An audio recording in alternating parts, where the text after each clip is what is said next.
Assalamualaikum warahmatullahi wabarakatuh. Saya Muhammad Ramadan. Di sini saya akan menjelaskan tentang elastisitas demand. Apa itu elastisitas permintaan?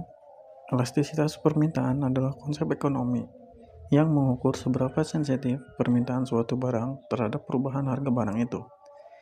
Intinya nih, kita ingin tahu kalau harga naik atau turun, seberapa besar konsumen akan mengubah jumlah barang yang mereka akan beli.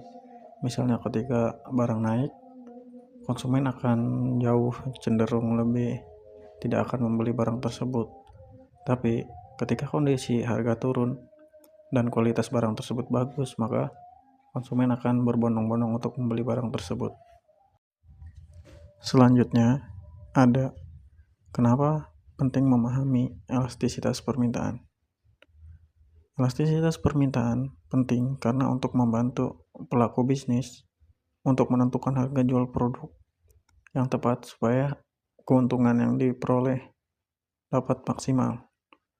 Selanjutnya untuk pemerintah dapat merancang kebijakan, pajak, atau subsidi dengan efek yang diinginkan. Kemudian untuk konsumen, penting memahami dampak perubahan harga pada kebiasaan belanja mereka. Kemudian ada jenis-jenis elastisitas permintaan. Yang pertama itu ada elastis. Elastis merupakan permintaan sangat sensitif terhadap perubahan harga. Misalnya, kalau harga naik sedikit, jumlah permintaan yang dibeli akan turun banyak. Contoh nih, ketika harga pakaian modis itu naik, maka kebanyakan orang tidak ingin membeli barang tersebut dikarenakan harganya yang naik lebih dari biasa dari normalnya. Kemudian selanjutnya, inelastis. Ketika permintaan kurang sensitif terhadap harga, meski harga naik, jumlah yang dibeli hampir tetap. Misalnya nih, contoh barang inelastis, yaitu gula, garam, dan obat-obatan penting. Kenapa itu disebut inelastis? Karena orang akan membeli walaupun harga barang tersebut naik. Karena memang dibutuhkan. Selanjutnya ada unit elastis. Persentase perubahan harga sama dengan persentase perubahan jumlah yang diminta.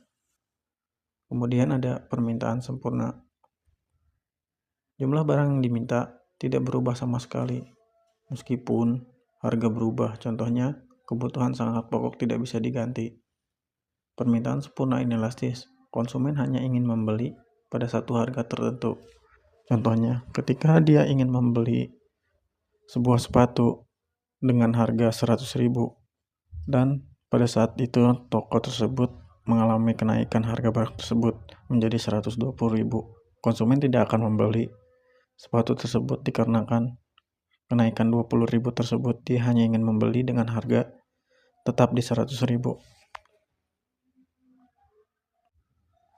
Kemudian ada faktor-faktor yang mempengaruhi elastisitas permintaan. Ketersediaan barang pengganti yang pertama. Jika jenis barang yang sejenis banyak bisa digantikan, permintaan akan lebih elastis. Misalnya, ketika ibu-ibu membeli sayur di pasar, kan banyak tuh tukang sayur di pasar. Jadi banyak pilihan untuk membeli di toko A ataupun toko B dengan harga yang relatif lebih murah dan diinginkan oleh ibu-ibu tersebut. Kemudian jenis barang. Misal barang kebutuhan pokok biasanya inelastis. Barang mewah biasanya elastis. Kemudian persentase pendapatan yang digunakan. Jika harga barang cukup besar dari pendapatan konsumen, permintaan cenderung elastis. Kemudian ada jangka waktu. Dalam jangka panjang, permintaan cenderung lebih elastis karena konsumen mempunyai waktu untuk mencari alternatif. Mengapa bisnis perlu tahu elastis permintaan? Dengan memahami elastisitas, bisnis bisa menentukan strategi harga. Misalnya, jika harga yang dijual inelastis, kenaikan harga bisa meningkatkan pendapatan karena pembeli tetap membeli.